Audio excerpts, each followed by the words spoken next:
हरे कृष्णा कृष्ण कृष्ण हरे हरे, हरे राम राम राम हरे हरे। तो हम श्रवण कर रहे थे श्री गुरुदेव की अहितव कृपा से श्री श्री चैतन्य चैतामृत। श्री चैतन्य चैतामृत ग्रंथ के अंतर्गत हम श्रवण कर रहे हैं मध्य लीला प्यार संख्या 149 22वां अध्याय। तो हम श्रवण कर रहे थे लोभ कैसा कह रहे हैं कि जिसका ब्रजवासियों के भाव के प्रति लोभ हो जाए, वो लोभ से क्या होगा, उसी लोभ के अनुगत होकर जब वो उस भाव का अनुगमन करेगा, वह कौन होगा, वह रागन होगा। और जब वो इस प्रकार के लोभ में इस प्रकार के रस को आस्वादन करेगा, तो वो किसी शास्त्र वचन की और युक्तियों की अपेक्षा नहीं रखता। तो इस विषय में हमने श्रवण किया था कि रागानुगा भक्ति के लक्षण दो प्रकार के, एक है स्वरूप लक्षण। वो क्या था राग का स्वरूप लक्षण, प्रगाढ़ तृष्णा। तटस्थ लक्षण वर्णन किया था, कह रहे उसमें क्या होगा, परम आवेश होगा, परम आविष्टिता। तो इष्ट के प्रति जो गाढ़ तृष्णा है और परम आविष्टता हो, जिसमें कौन हो, ये दोनों लक्षण हो। रति भी हमने दो प्रकार की श्रवण की थी। तो एक थी केवला रति, एक थी संकुला रति। संकुला रति में बताया था जहाँ एक से अधिक 2 या 3 का मिश्रण हो एक ही व्यक्ति में, वह है संकुला।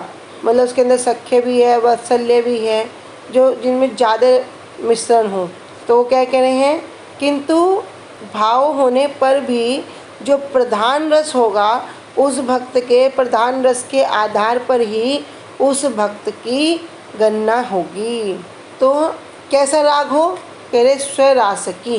स्वरास की कैसा भैया, अपने रस के अनुसार ही उसकी जो सेवा है, उसकी उसी सेवा में आविष्टता होनी चाहिए। यदि वो मधुर भाव का है तो उसकी आविष्टता किस में होगी, मधुर भाव की ही कथाओं को श्रवण करने में, उसी को ही कीर्तन करने में, उसी को ही स्मरण करने में। वो क्या श्रवण करेगा, मधुर रस की लीलाओं को ही श्रवण करने में उसका आवेश होगा। उसी प्रकार उसका कीर्तन में आवेश होगा और उसी स्मरण में उसका आवेश होगा। इसी प्रकार यदि कोई वात्सल्य रस का होगा तो उसका भी वात्सल्य रस की कथाओं को श्रवण करने में आवेश होगा। उसी प्रकार उनकी जो कीर्तन है, उन्हीं लीलाओं को कीर्तन करने में आवेश होगा और उसी को स्मरण करने में आवेश होगा। तो हमने श्रवण किया था कि प्रत्येक जीव का एक शुद्ध स्वरूप है, और आवेश शब्द के तात्पर्य को हमने भी जाना था कि उसका क्या आवेश रहेगा, किम करोमि, मतलब सेवा। एक सेवा कंप्लीट करेंगे, फिर क्या करेगा, सेवा के बदले क्या मांगेगा, फिर सेवा मांगेगा, क्या करूं, और कुछ भी उसको स्मृति नहीं रहेगी। उदाहरण श्रवण किया था भूख और प्यास का। तो यहाँ पर जो वर्णन कर रहे हैं प्यार संख्या 149 में कि लोभे ब्रजवासी भावे करे अनुगति, शास्त्र युक्ति नहीं माने रागानुगार प्रकृति। करे जो ब्रजवासियों को जो भाव है, जिसके अंदर ये भाव उत्पन्न हो गया है, उसका लक्षण क्या है, वो शास्त्र युक्ति की अपेक्षा नहीं रखता। अभी जिसके अंदर ये लोभ आ जाएगा, लोभ किस प्रकार आएगा, लोभ हो गया कैसे, कथाओं को सुनकर या कहीं पढ़कर या किसी के बारे में जानकर क्या हो गया, लोभ हो गया। तो जिसके अंदर ये ब्रजवासियों के भाव के प्रति लुब्ध होकर क्या होता है, ये लोभ उत्पन्न हो जाता है। तो लोभ का लक्षण क्या होगा, अंगम करना शुरू कर देगा। कैसा अंगम, कि कैसे प्राप्त हो। अब वो देगा कौन, किसका अंगम करेगा, कह रहे जिसको वो प्राप्त हो गया है, जिसके पास वो वस्तु उपस्थित है, उसी के आगे क्या करेगा, लोभ करेगा कि मुझे भी इस धन में धनी होना है। अब ये मिलेगा कैसे, अभी अगर इस लोभ को भी जाने तो एक उदाहरण के माध्यम से समझ सकते हैं। जैसे हमने पहली बार कोई नई मिठाई खाई, कोई कहीं की बड़ी फेमस मिठाई है और वो हमने पहली बार खाई। अब जब खाई तो उसका टेस्ट इतना बढ़िया लगा, इतना स्वादिष्ट लगा, उसके प्रति लोभ आ गया। अब लोभ आने पर क्या होगा, पूछेंगे ये मिठाई कौन लाया, ये मिठाई कैसे मिलेगी, अच्छा ये कैसे आ सकती है, हम तो दूर रहते हैं, हम ऑनलाइन मंगा सकते हैं। तो जैसे भी हो ना, अभी उसके प्रति लोभ आ गया होता है ना। किसी का कोई कपड़ा बड़ा अच्छा हो, ये साड़ी कहाँ से ली, ये साड़ी तो बड़ी सुंदर है, कैसे मिलेगी, कैसे ले सकते हैं, आप ला के दे सकते हैं, वो लोभ आ गया। तो क्या करेंगे, उसका अनुगमन करेंगे। उसी प्रकार से जो ब्रजवासियों के जो भाव हैं, उस भाव को सुनकर जब लोभ उत्पन्न हो जाता है तो पहली क्या इच्छा होगी, अभी लोभ उत्पन्न हो गया तो साधारण सी बात है, क्या इच्छा होगी, ये हमें किस प्रकार प्राप्त हो।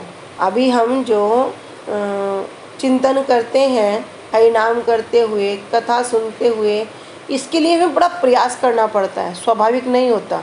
लेकिन अभी तो लोभ उत्पन्न हो गया कथा सुनकर, ये लीलाएं सुनकर, उनको पढ़कर। तो अभी ये जो लोभ है, क्या लोभ है, हमें किस प्रकार प्राप्त हो, ये पहली इच्छा होगी। अब जिस प्रकार ब्रजवासी करते हैं, उनके भाव की जो उनकी परिपाटी है, उसको क्या करेगा, उसी को अनुगमन करना शुरू कर देगा। तो उनके भाव को और इच्छाओं को अनुगमन करना ही रागानुग भक्तों की स्वाभाविक प्रवृत्ति होती है। तो जो रागानुग भक्त हैं, इनकी जो स्वाभाविक जो प्रवृत्ति है वो क्या है, इनके भाव को अनुगमन करना।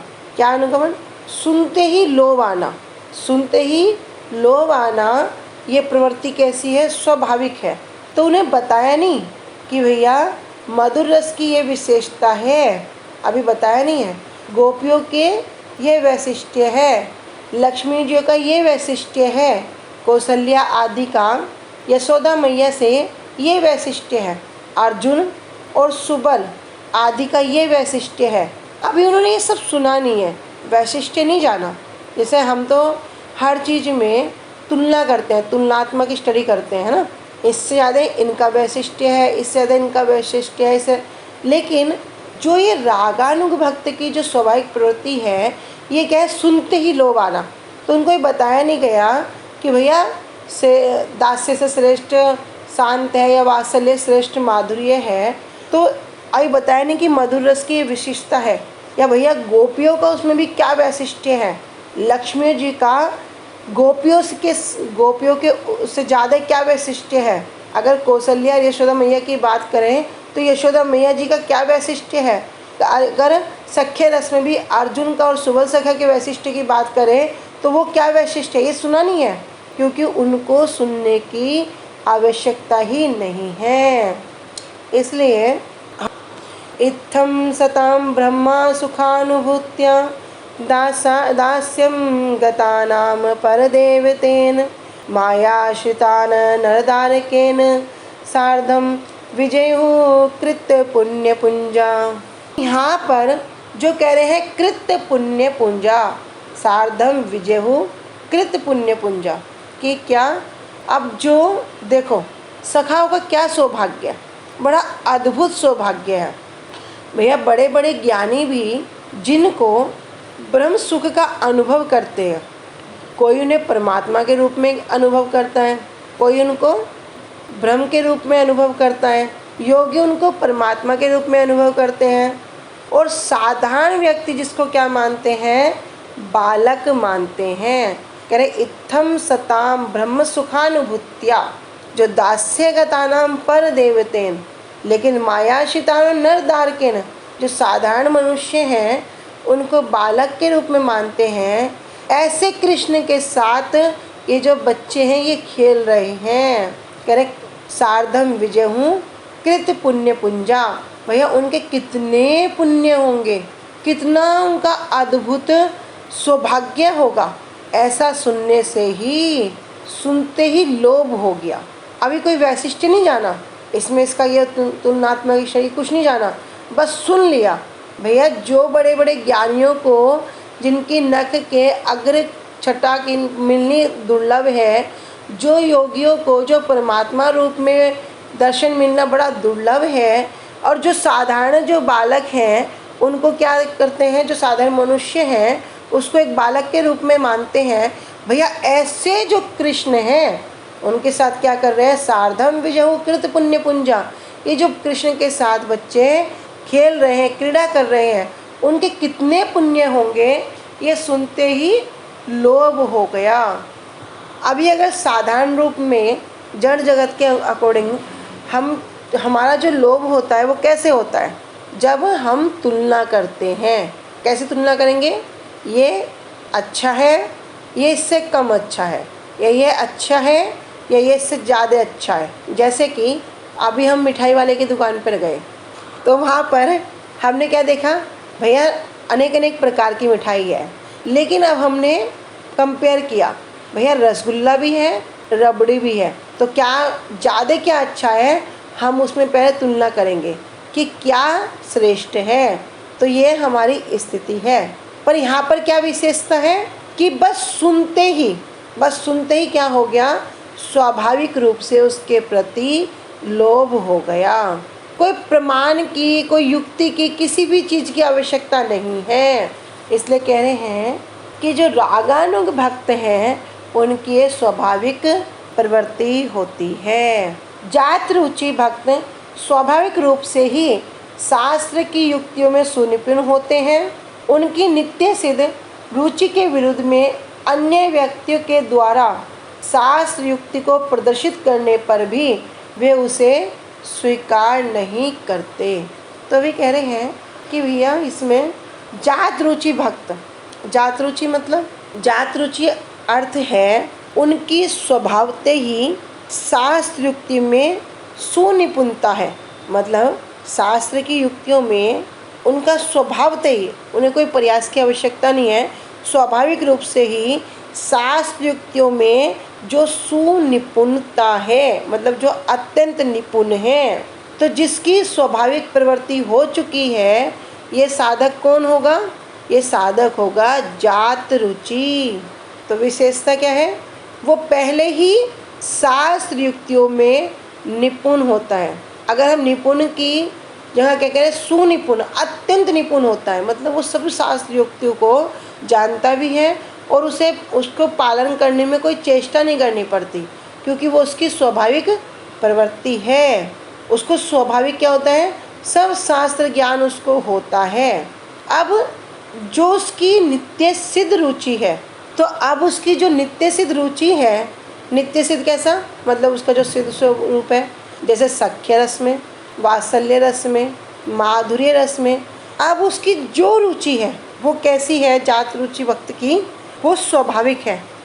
अब उसकी रुचि भी क्या है, वो रुचि भी स्वाभाविक ही है। और उसमें क्या है, शास्त्र ज्ञान में भी वो सुनिपुण है।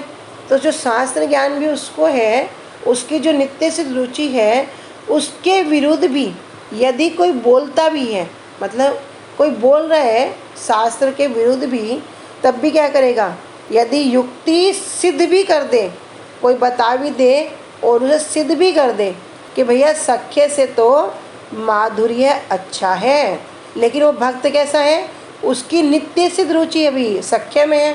अभी किसी ने शास्त्र युक्तियों के अकॉर्डिंग बोल भी दिया और प्रमाणित भी कर दिया, परंतु वो क्या करेगा, वो अपनी रुचि को छोड़ेगा नहीं।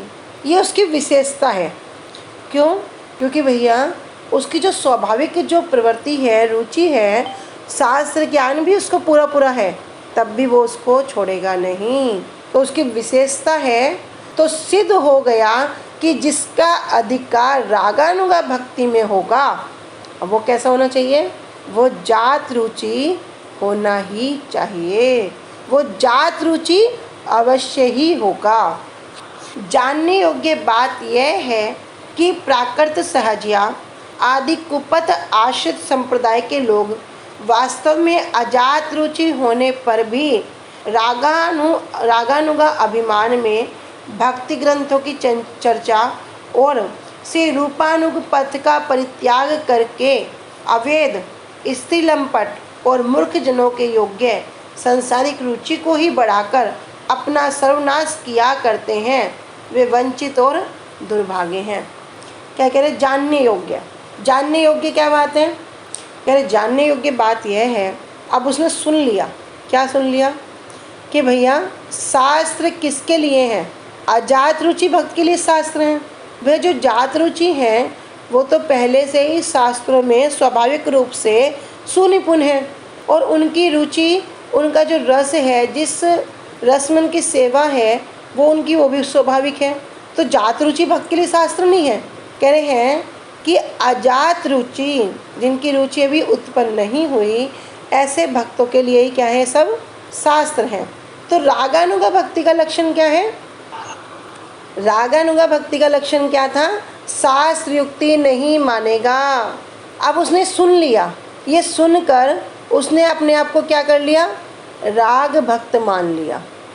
भैया जो रागानुगा भक्ति का लक्षण है वो शास्त्र युक्ति नहीं मानेगा, उसे तो पता है। उसने क्या किया? अपने आप को राग भक्त मान लिया, और उसने ये सुनकर जब अपने आप को राग भक्त मान लिया तो उसने क्या कर दिया? अर्थात वास्तव में जो अजात रुचि है, जिसकी अभी वो रुचि तो उत्पन्न हुई नहीं, उसे क्या कह रहे हैं? अजात रुचि, जिसकी रुचि अभी उत्पन्न नहीं हुई है, लेकिन अपने आप को क्या मान रहा है? मैं रागानुगा भक्ति में प्रवेश कर चुका हूँ, मैं रागानुगा हूँ। को क्या मान रहा है कि भैया मैं तो रागानुगा हूँ, रागानुगा भक्ति में प्रवेश कर चुका हूँ। ऐसा विचार करके जो भक्ति ग्रंथों की जो रचना है, जो चर्चाएं हैं, उसको क्या करेगा? बंद कर देता है, उसको नहीं करेगा। अभी उसका प्रवेश नहीं हुआ है। अजात रुचि होने पर भी अभी वो अपने आप को जात रुचि मानकर भक्ति ग्रंथों की चर्चा को बंद कर देगा। जैसे भागवतम है, और भागवतम में भी दशम स्कंद, बस क्या करेगा? उसी में से भी मधुर भाव का प्रवचन करना शुरू कर देगा। अब वो भक्ति, जो भक्ति ग्रंथ हैं, जो हमारे श्री रूप गोस्वामी जी ने जो हमें प्रदान किए हैं, जो भक्ति रसमृत सिंधु है, उसको नहीं पढ़ेगा। जो अन्य अन्य जो संबंध ज्ञान तत्व के हैं उनको नहीं पढ़ेगा। अभी क्या करेगा? वो सीधा किसका आश्रय ग्रहण करेगा? सीधा भैया उज्ज्वल नीलमणि को पढ़ेगा। क्यों? क्या मान रहा है वो? क्योंकि वो मान रहा है वो रूपानुग है। तो वो जो हमारे जो स्टेज बाय स्टेज हैं, स्टेप बाय स्टेप हैं, उनको अनुसरण नहीं करके सीधा उज्ज्वल नीलमणि को पढ़ेगा। तो इस समय जो भक्ति ग्रंथ है उसकी चर्चाओं को बंद कर देगा, और रूपानुग पथ का परित्याग करके क्या करेंगे? अवैध स्त्री लंपट और मूर्ख जनों के योग्य सांसारिक रुचि को बढ़ाकर अपना सर्वनाश किया करते हैं। तो वो क्या समझेगा कि भैया अब हम शास्त्र से ऊपर उठ चुके हैं। क्यों? क्योंकि जो रागानुग होता है वो शास्त्र युक्ति से ऊपर है, वो ये मान बैठता है, पर समझ नहीं पाता कि ऐसा नहीं है। रूपानुग भी है, रागानुग भी है, तो वो अगर ये विचार कर रहा है कि अब उसे शास्त्र युक्ति की अपेक्षा नहीं करनी चाहिए, वो इससे ऊपर उठ गया है, तो ऐसा भी नहीं है। क्योंकि जो रागानुग हैं, जो रागानुगा भक्त हैं, क्या उन्हें भक्ति ग्रंथों की ज़रूरत नहीं है? कोई प्रश्न आ जाए, वे जो रागानुग हो गए तो क्या उनको भक्ति ग्रंथों की ज़रूरत नहीं है? या जो वैदिक भक्ति है बस उन्हें शास्त्रों की आवश्यकता है, और जो रागानुग में प्रवेश कर चुके हैं उनके लिए भी ब्रज भक्ति की आवश्यकता है। इसलिए ये विचार नहीं होगा कि उन्हें आवश्यकता नहीं होगी। उदाहरण देते हैं कि कोई व्यक्ति, किसी को कोई रोग हो गया, रोग होने पर वो हॉस्पिटल गया। अभी हॉस्पिटल से दवाई ली, डॉक्टर ने अच्छी दवाई दी, और धीरे धीरे अब वो मरीज़ ठीक भी हो गया। लेकिन क्या ठीक होने पे वो दवाई नहीं खाएगा? क्या तब भी वो दवाई तो खाता ही है। जब उसकी बीमारी दूर हो जाती है तब भी वो दवाई खाता है। ऐसा नहीं होगा कि दवाई नहीं खाएगा, लेकिन उस समय क्या दवाई खाएगा? ताकत की, विटामिन्स की, ये सब दवाइयाँ खाता है। और जब उसको बीमारी थी वो कैसी दवाई खा रहा था? भैया कभी इंजेक्शन, कभी कड़वी दवाइयाँ खाते खाते खाते अभी धीरे धीरे जब ये बीमारी ठीक हो गई, अब जिस प्रकार डॉक्टर ने उसको बता दिया कि ये दवाई पानी से लेना, ये दवाई दूध से लेना, ये इस तरह लेना। तो उस तरह करते करते करते करते अब उसकी बीमारी ठीक हो गई। ठीक होने पर भी वो क्या करेगा, दवाई तो खाएगा, लेकिन फ़र्क इतना है अभी वो कैसे दवाई खाएगा, विटामिन की खाएगा, एनर्जी की खाएगा, ताकत की खाएगा। तो इसी प्रकार जो अजात रुचि भक्त हैं उसके लिए क्या जरूरत है, तत्व ज्ञान जानने के लिए इन शास्त्रों की जरूरत है। अर्थात जो अजात रुचि भक्त हैं उसके लिए शास्त्रों की क्यों जरूरत है, जो अजात रुचि जो भक्त हैं उसके लिए क्यों जरूरत है, तत्व ज्ञान को जानने के लिए। लेकिन जब कभी तत्व सिद्धांत की बात आए, हमारा मन इतना दुष्ट उस समय बैठे भले ही कथा में हो, ये मन भाग जाएगा, ये मन वहाँ से भाग जाएगा। लेकिन जो उस समय अपने मन को उस कथा में, उस सिद्धांत तत्व में लगाने की चेष्टा करते हैं, तो धीरे धीरे क्या होगा, वो अजात रुचि से आगे उसका अधिकार होगा। इसलिए कितनी बार श्रवण करते हैं, मन को, कथा को कैसे सुनो, तनुवांग मनोभीर, तन मन और काया से वहीं बैठकर कथा को सुनो। ये मन को कंट्रोल करके वहाँ पे कथा को सुनो। हम श्रवण करते हैं, जब धुंधकारी का जो प्रसंग है, धुंधकारी जब प्रेत बन गया, प्रेत बनने पर जब भाई गोकर्ण ने क्या किया, श्रीमद् भागवतम कथा का आयोजन किया, क्योंकि पता चल गया एकमात्र भागवतम ही ऐसी है जिसको श्रवण करके कोई किसी प्रकार की योनि में क्यों ना हो उसका उद्धार हो जाएगा। जब भागवतम का आयोजन किया, धुंधकारी तो प्रेत है, कहीं बैठने का स्थान नहीं, एक बांस वहाँ पर गाड़ दिया, उस बांस में धुंधकारी ने आश्रय ग्रहण किया। समस्त लोग वहाँ पर कथा श्रवण कर रहे हैं, लेकिन जब अंतिम दिवस विमान आया तो किसके लिए आया, धुंधकारी के लिए आया। जब गोकर्ण ने पूछा, भैया कथा तो सबने श्रवण की, लेकिन विमान सिर्फ धुंधकारी के लिए क्यों आया, तब विष्णुदूत ने बताया कि भैया जिस प्रकार मन देकर कथा धुंधकारी ने सुनी, उस प्रकार यहाँ उपस्थित किसी ने नहीं सुनी। जब ये पता चला, गोकर्ण जी ने फिर से कथा का आयोजन किया, सबने मन देके, तनु वांग मनोवीर, तन मन सब कुछ देकर कथा को श्रवण किया, फिर सबके लिए वहाँ पर विमान आ गया। तो कैसे कथा को सुनना पड़ेगा, मन देकर। अभी प्रश्न ये भी आ सकता है, भैया धुंधकारी ने मन देकर क्यों सुनी, भाई हम भी तो शरीर से, काया से वहाँ बैठे हैं, लेकिन धुंधकारी ने मन देकर क्यों सुनी, हम मन देकर क्यों नहीं सुन पाते। अभी यहाँ पर धुंधकारी का प्रसंग नहीं है, ये प्रसंग भी हमारे लिए है, क्योंकि धुंधकारी जब प्रेत योनि में था, वो उस कष्ट से आकुल व्याकुल हो रहा था, वो उस कष्ट से बड़ा दुखी था, वो प्रार्थना करता था कि किसी प्रकार में इस कष्ट से मेरा निवारण हो जाए। इसलिए जब पता चल गया इससे पार होने के लिए एकमात्र उपाय क्या है, ये श्रीमद् भागवत कथा है, तो उसने क्या किया, पूर्ण रूप से अपने आप को शरणागत करके कथा का आश्रय ग्रहण किया। परीक्षित महाराज जी ने ऐसा किया। जब परीक्षित सुखदेव गोस्वामी जी परीक्षित महाराज को कथा सुनाते हैं, कह रहे जाओ 3-4 दिन होने के बाद कुछ खा पियाओ, जल पियाओ, प्यास लगी होगी। बोले नहीं नहीं, जल पीने ही तो गया था, तभी तो ये हो गया। आप जो कथा रूपी अमृत मुझे पान करा रहे हैं, उससे ही मेरी जो प्यास है, भूख है, वो तृप्त हो रही है, आप बस ये कथा रूपी अमृत पान कराओ। तो विमान आ गया। लेकिन वास्तव में हमें क्यों नहीं हो रहा है, हम तो रोज़ सुबह श्रवण करते हैं, संसार दावा नल लीड लोका। भैया संसार दावा नल है, ये 3 ताप से कोई नहीं बच सकता। इस संसार में इस 3 ताप से हम दग्धीभूत हो रहे हैं, जल रहे हैं।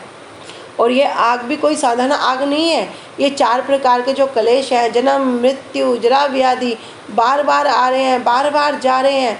लेकिन वह भी विचार करो, क्या किसी को वास्तव में इस संसार ये दावानल है ऐसी अनुभूति हो रही है? क्या किसी को लगता है मैं वास्तव में संसार में जल रहा हूँ? लेकिन वास्तव में अभी अनुभूति नहीं होती है, जिस कारण से हमारी उपाय मिलने के बाद भी हमारी उसके प्रति वो आसक्ति नहीं होती है। बार बार हम सुनते तो हैं, लेकिन अभी उसे सुनने के पश्चात भी अभी उसको ग्रहण नहीं कर पाते। क्यों? उपाय भी बता दिया। उपाय भी कितना सरल, कह रहे बस कलयुग केवल नाम आधारा, सुमिरे सुमिरे नर उतर ही पारा, उपाय भी प्रदान कर दिया। लेकिन उस उपाय को भी तनु वांग मन कैसे करेंगे? मन देकर कब करेंगे? जब वास्तव में उस संसार का जो ताप है यो हम उससे आकुल व्याकुल होंगे। अभी किससे पूछो भैया तुम्हें क्या कोई संसार में आग लगी? अरे कहाँ लगी है, हम तो रोज़ अच्छे से खाते हैं पीते हैं, पार्टी इंजॉय करते हैं, डांस करते हैं, ये करते हैं, अरे बड़ा मस्त मस्त चल रहा है, सब मस्त चल रहा है। लेकिन वास्तव में जिस ताप से कोई नहीं बच सकता, जिस कलेश से कोई नहीं बच सकता, वो क्या है? वही है त्रिताप और ये 4 कलेश हैं। लेकिन हमें इनकी अनुभूति नहीं है। तो जो अजात रुचि जो भक्त हैं उसके लिए क्यों जरूरत है? तत्व ज्ञान को जानने के लिए इनकी आवश्यकता है। ठीक है, आज हम इसको यहीं तक रखते हैं, आगे कल श्रवण करेंगे। वांछा कल्पतरुभ्यश्च कृपा सिंधुभ्य एव च पतितानां पावनेभ्यो वैष्णवेभ्यो नमो नमः। श्री गुरुदेव की जय, अनंत कोटि वैष्णव वृंद की जय, निताई गौर प्रेमानंदे, हरि हरि बोल। हरे कृष्णा, सभी को दंडवत प्रणाम।